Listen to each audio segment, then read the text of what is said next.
I try how you, like in the mothership, when you feel you're a part of something, it doesn't matter that you've all got a different day planned for today, but you know there are other people around you doing it. And so that sense of community was missing. Also, that sense of how to build a business was missing. And an opportunity arose for me to work with another bookkeeper to create that community within a Facebook group. And it exploded, I suppose, and various things have happened. I closed my bookkeeping practice at the beginning of the pandemic. I worked in an accountancy firm for a little while, but this business actually really needed somebody to be there all the time. So my job is supporting a community of bookkeepers. We run courses and programs to help them to do the things that we wish were there for us when we started our businesses. That is so exciting, Zoe. That is so lovely. What a lovely journey as well. And that you're now at a part where you've cultivated this community and you can keep imparting all that advice. So today you're here to join us to tell us how we can go on to create our own membership programs. And I guess for everyone, it might not always look and feel like a community in the same way. What would you suggest? How do you begin to start to build that offering and even identify what it is? Yeah, I suppose one of the things, and we've actually been through this journey with our bookkeeping community as well, because you probably started your business. I think a lot of freelance mums are service-based business owners, but also I know some of you guys are selling products as well. And you're very much limited by how much you can serve one individual person in exchange for your time. So you're very much driven by this is how many hours, all the kids have gone back to school. I've got maybe 5 productive hours, and in that time I need to do some business work as well, to work on my own business. So actually my chargeable time is probably 3 or 4 hours of the day if I'm lucky, and I need to fill that up with clients right now. And so that results in a trade of time for money, however you build it out. And one of the things we do with bookkeepers all the time is say, well, are you charging for the value that you're providing? So this isn't just I've done a tax return and that there's your invoice. It's actually very much about, well, actually, I understand how this works, and have you thought you could save some money here? And because of my knowledge and experience, I've actually been able to save you quite a lot of money this year. Therefore, the value of me providing your tax return service isn't £200. It's actually much more about the exchange of value. So we talk about how you can leverage your time in that way, but you're still restricted by how much you can do. And even if you're bringing people into your business, a VA or some other doers in your business to do the work, you're still restricted by how much bang you can get for that hour, really, that hour of your time. And what I've learned, I suppose, from what we've done through the 6-figure bookkeeper and what we're trying to encourage bookkeepers to do right now, and what I'm trying to help you guys with today, is how you can actually leverage your time so that you can serve more than one person at the same time, because you probably have got a group of people around you, clients, potential clients, people who aren't at the right price point for you right now and your services, the kind of people who call you up and say, I really need some help right now, but I don't think I can afford it. And actually, can I just ask you loads of questions for half an hour and not pay you? There are lots of people out there who actually could be put into some kind of membership model. And those people could then generate income from your business with you perhaps spending an hour serving 10 people or 50 people or 100 people, rather than having that phone call with someone which doesn't generate anything. And there are other benefits too, because if you've started to build those relationships in those early days, you can then take people on a journey where they become your potential clients in the future, because you can help them to grow their business so that actually they might be ready to work with you in the future, and they've built that trust and you're the natural person for them to go to. So I guess it would almost be, for example, if you were an accountant and you've got someone who you just know, doesn't matter what, they're just going to try and do it themselves, but they want someone to hold their hand along the way. You might have a DIY do-it-yourself accountants and they pay a nominal sum, and for that you help them a little bit. That sort of thing we're looking at. Yeah, so we're thinking about helping people collectively. So you would get people together in a group situation. So it might be that you hold them accountable every month. So in the accountancy space, we have a lot of people who are like, oh yeah, I can do it myself, and then they still get to the end of the year and they haven't done anything. So actually, could you be there for them once a month to say, look, we're going to have this, it's like a co-working session, come and join us. You don't have to share any confidential information, but we're all going to be there. I'll be there to ask any questions if you've got them. You might run a Q&A session where people can come and ask their technical questions and you're available on a Zoom or in a real life situation. Or it might be a course-led thing where there's some kind of program with pre-recorded videos or templates or worksheet. And this doesn't have to be accountancy, this can be any industry. But where they can go and learn the thing. And often some people will go and say, great, that I'm that kind of person, I'm a self-starter. If someone just tells me what to do, I will work through it and do it. But there are other people who go, yeah, okay, that's actually really hard. I think I'm just going to hire somebody to do it for me. Or there'll be those people in between who are like, I can do most of this myself, but actually I'm going to pay for a little bit of extra so that I can then have the more strategic focus on how this works for my business. So there are lots of opportunities if you can start bringing people in at this point to work with them more. Now, in your case, Zoe, you've got a Facebook group and you've also got a course as well, haven't you? So it's almost two Facebook groups. There's one that's a freebie, and then if people want to go on to the paid for, they then go into this second paid for group, and that's where you've got your course there. Do you have like a set date that people can start the course? Is there a benefit to that, or do you suggest us a rolling thing? People can join at any point. Have you any advice when it comes to setting up a course? Yeah, I suppose there are lots of things to think about here. So do you want to start a course, and is that just on-demand training, or is it accompanied by some kind of accountability or technical support? Or are you providing a membership like where people can come along and be held accountable and ask some questions with no actual course material that they need to look at? So there are lots of different ways you might decide to do this, and I think that's the first place to start. For us, something that was really important was having the community, having the place to go to, because despite me and Joe, my business partner, thinking we are just an accountant and a bookkeeper working together in a Facebook group, other people don't see it like that. Other people see it as we are, for some reason, at a different level to them. And that sometimes holds people back from wanting to ask us questions. So we wanted to have a place where people could go and ask other people who are in their situation a question. So we felt like a Facebook group would be a good place to do that. So your question was about how do we set those Facebook groups up and when do people join the programs? What we do, the way we've done this is we have a free group, so anybody can join our Facebook group. Anyone who is a bookkeeper wanting to start a practice or build a practice or learn more, they can come to that free group. And it's really a kind of place people can go and ask their questions, and other people help them with the answers. Joe and I, at first, and you know this, Faye, at first you have to do a lot of work to get a lot of engagement in that group. But as time's gone on, other people, perhaps the people who've been there the longest, who I suppose are seen as the kind of group experts, those people can almost answer the question. They can answer the questions. Those people will chip in and they sort of get the conversation going. So it's much less low touch now. To give you a feel, we've got about 2,500 bookkeepers in that group now. So it kind of looks after itself. And we commit to putting a certain amount of content in there because we want to help build the community. We want to be the center of that community. And the way we do that is we stream a podcast into the group every month and every week. And maybe there'll be some other things. If we have some other conversations, we might put them in there too. But it's usually just me in the kitchen going live saying, this is what we're doing this week. Hope you'll join us. Don't forget, we've got the podcast. That kind of thing helps people get to know us and trust us. And then the podcast goes in there. And then every couple of months, we run something called Boot Camp, which is our launch. And there are lots of different ways to deliver a course, to set it up, to launch it. You might hear about people doing evergreen launches. So they've recorded a course and it's just there on the shelf to buy at any time. And that's fine, because that's quite nice and passive for you. It can just sit there and people can sign up.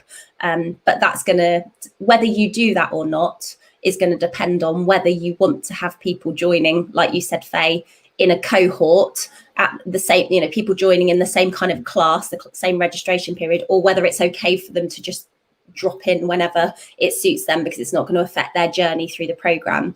For us, actually, it wouldn't really matter if people signed up at any point, and we do allow people to do that. But one of the incentives to sign up during bootcamp week is that they get to join a new members call, and they get to know then who the other people are joining at the same time as them, because we're the kind of industry that is quite introverted.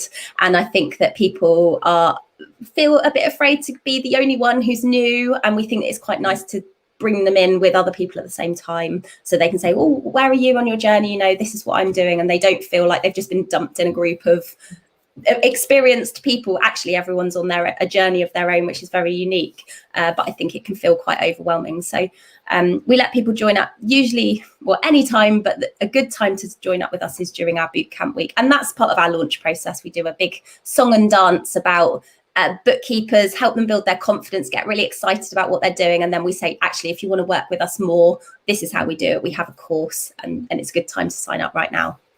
Just going back a bit, Zoe, and thank you for that answer. That was really helpful. But just to take a step back, you very casually just threw into the mix there, Zoe. Oh yeah, we've got a group of about 2,500 members. Now, I would imagine there's a lot of people right now who their jaws will be dropping and thinking, oh my goodness, that's an impressive figure. How did you go about growing that group, Zoe? I do appreciate it's a freebie, an entry point to the next thing should you want it. But there's also a lot of bang for your buck in that freebie group as well. And those are big numbers. So how did you go about promoting that?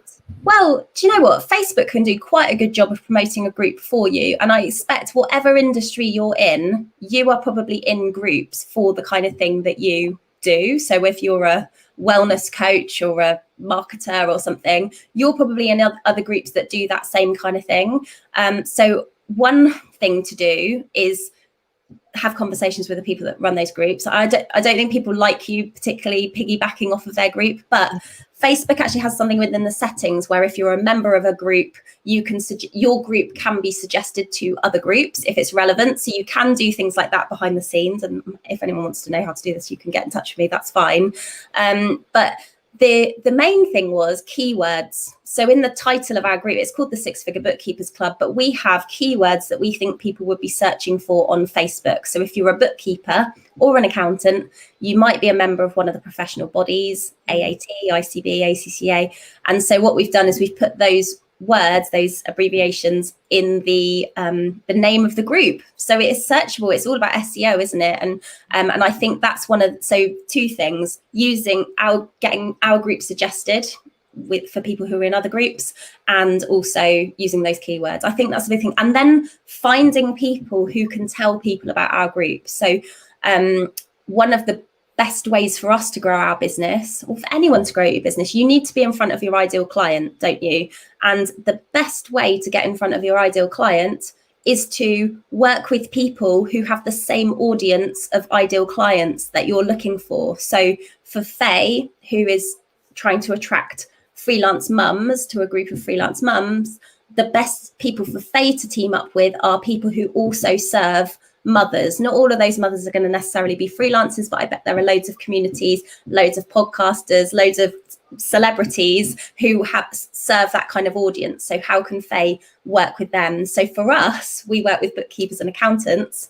Our ideal client is bookkeepers and accountants, and they are served by, and they all look up to and follow software providers. So Xero, Free Agent, QuickBooks, and also influencers in our space. So there are a few kind of celebrity accountants who have big followings on social media. So we need to make sure we are thought of when people think of those people. So we've run events for Free Agent. We get lots of software companies from lots of the software company.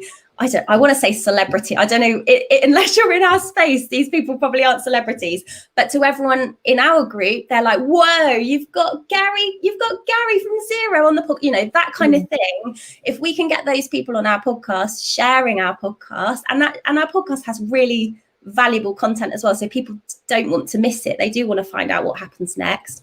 If we can get those people on the podcast, they're going to share it to their communities, and that helps us get in front of more people that we want to bring over to our group. So it's a mixture of those sort of strategic approaches, I suppose. So really, at the heart of all of this, Zoe, is about growing the community.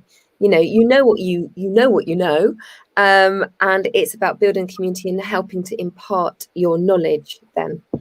Yeah, it's about it's a numbers game. Selling any kind of membership or course, more people in at the top results in more people buying the program. I mean, you have to get those people to know you, trust you, believe in you, see the value that you're offering, and that can be a slow burn. There are lots of, our business has been running for less than 2 years, but there are people who've only just signed up with us when we did our last boot camp in September, and they've been following us for a year or so, and they're like, I really have to sign up now, I've waited too long. So people do watch from afar, and there'll be people, if you start a membership or start a group, there'll be people going, oh, I was waiting for this, I was waiting for you to do this. And it's very much a numbers game. From our point of view, the more people we can bring into our free group when we go and do a launch, I think some people join naturally because it's available for people to sign up at any time, but then a lot of people will get into the kind of FOMO, the buzz of having a launch and seeing other people signing up and think, oh, I want to be part of that, and that helps. So yeah, more numbers,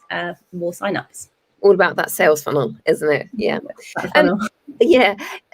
Two questions.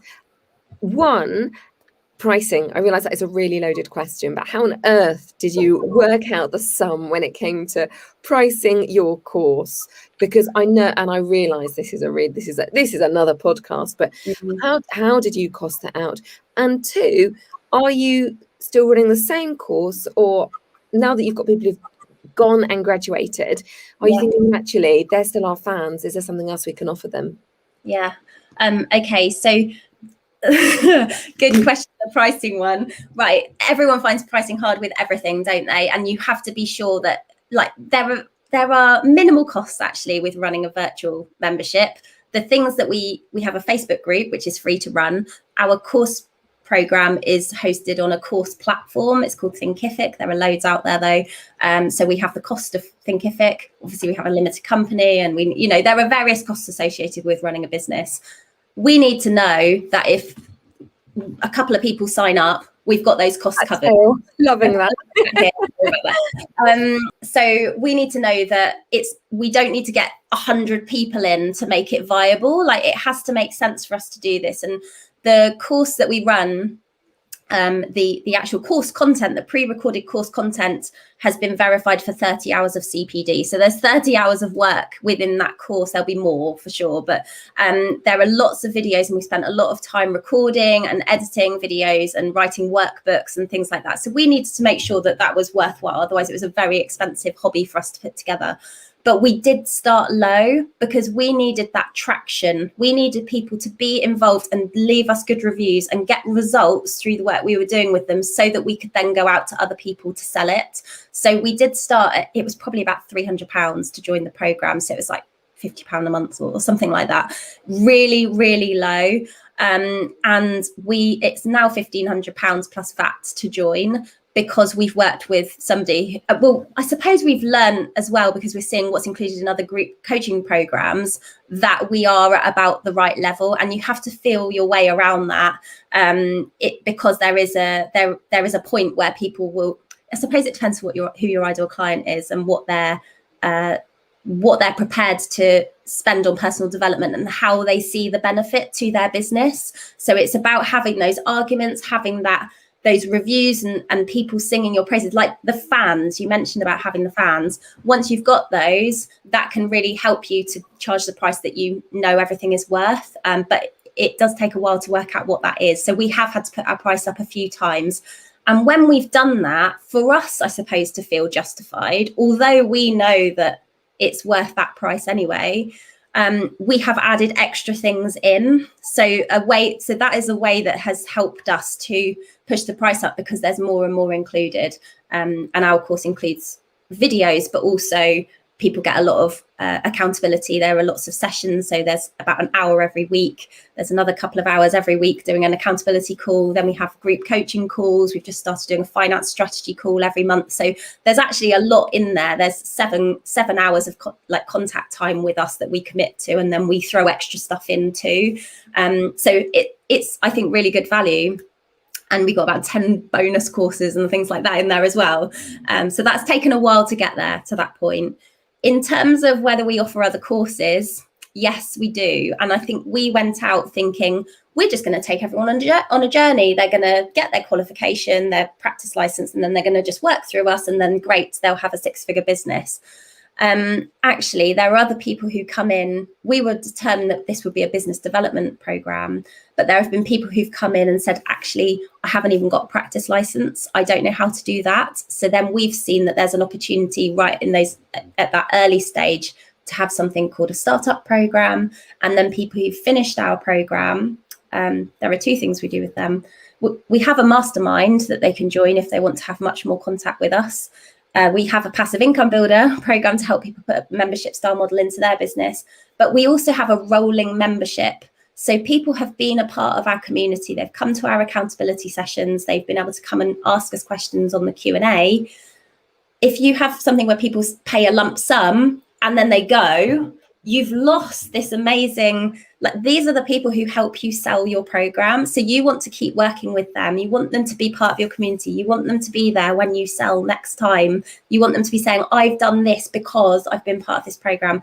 So those people join us for a monthly rolling membership so they can continue to get access. And we just make that so incredibly valuable that they feel like there's no option but to sign up for it. So that's what we do, I suppose. We want to take people on a journey from the very first early stage. We even have a study club for people who are taking their exams. We want to capture them right at that point and take them on the journey all the way through.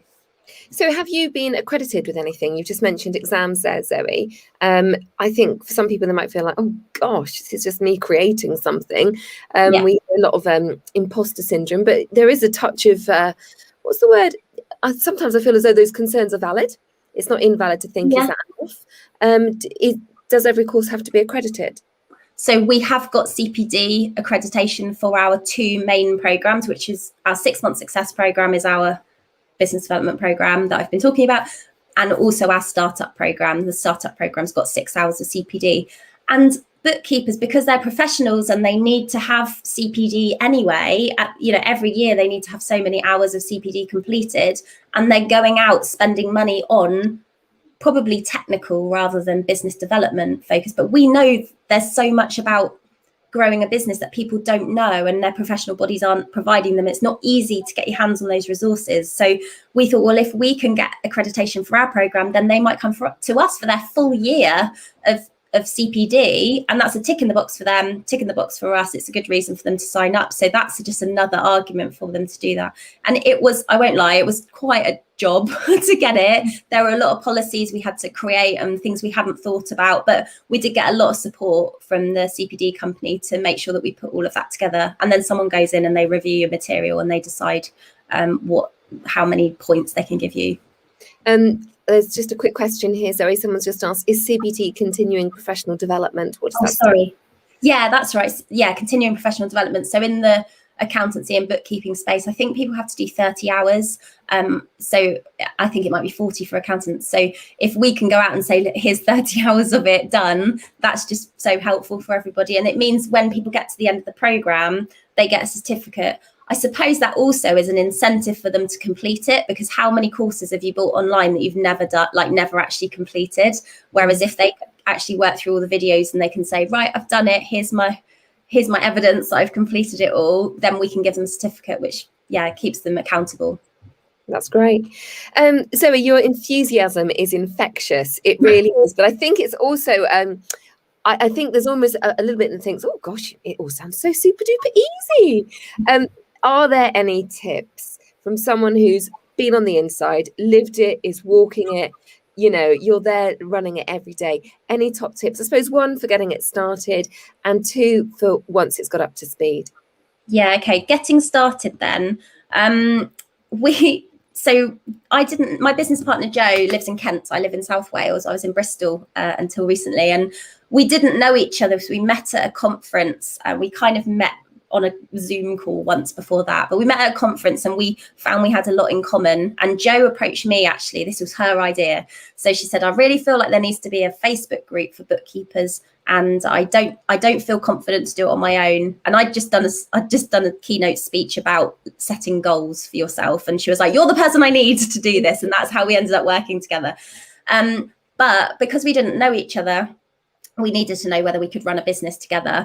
And what we did was, and I had 2 tiny kids at the time, and we met halfway. Reading is halfway between Bristol and Kent, by the way. So we met in Reading, spent a weekend together, and we had an apartment, and we were like, right, what we have to do in this session, this hour, 24 hours we've got together, is map out what is going to be in our course and whether we can work together and whether we can actually make this happen. So I mean, if you're doing this on your own, you don't have the hurdle of whether you get on and have to find a random apartment in the middle of nowhere. But you know, what you do need to do is map it out. So spend some time, take some time away from normal things. And we had a great big roll of wrapping paper on the table, and we had loads of post-it notes, and we wrote down all the ideas for the things that we found challenging, and we grouped them into module or chapters and decided that yes, this was worthy, this would be a video, this would be a video, and this was how this was going to go together.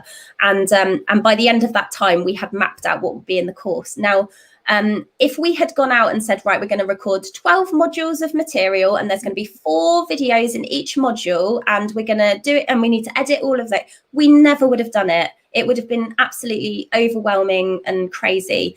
So what we did was we started to record it, and we launched the course when we'd only recorded about a quarter of it, because we knew that if we had people who were actually buying it, that would give us the motivation to record the rest of it. But it also meant that we could stop there if no one was going to sign up. So my top tip for getting started is map it out, sell it before you've made it. You'll also learn then from people who want this, whether it's, we've been talking about courses a lot, but you know, this could be just a membership instead.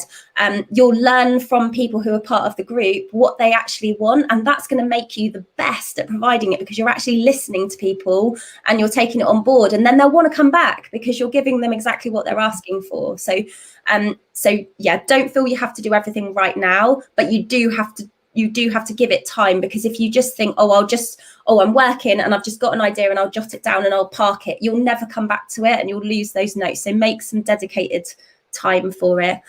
In terms of the what did you say? What was the next phrase? When you're running it. So the reason I ask is because I know what it's like when you're running a Facebook group.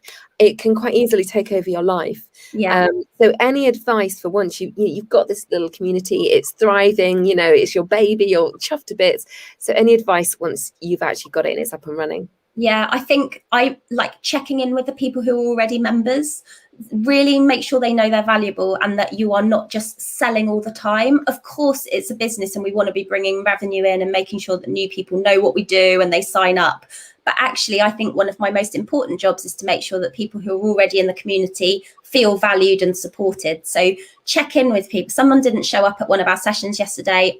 She'd said she'd felt a bit overwhelmed. I sent her a message and just suggested we have a chat and gave her some feedback.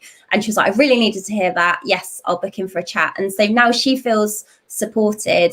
I think just nurturing those people, because those people are going to be your cheerleaders. When you come to sell again, those people can actually sell for you better than you can. And we haven't spoken about affiliates, but you know, if you've got really happy customers and you're able to give them some kind of referral link, with perhaps in our case, people have to complete the program. If they complete the program, they can have an affiliate link and they then get a commission if they sell the program for us.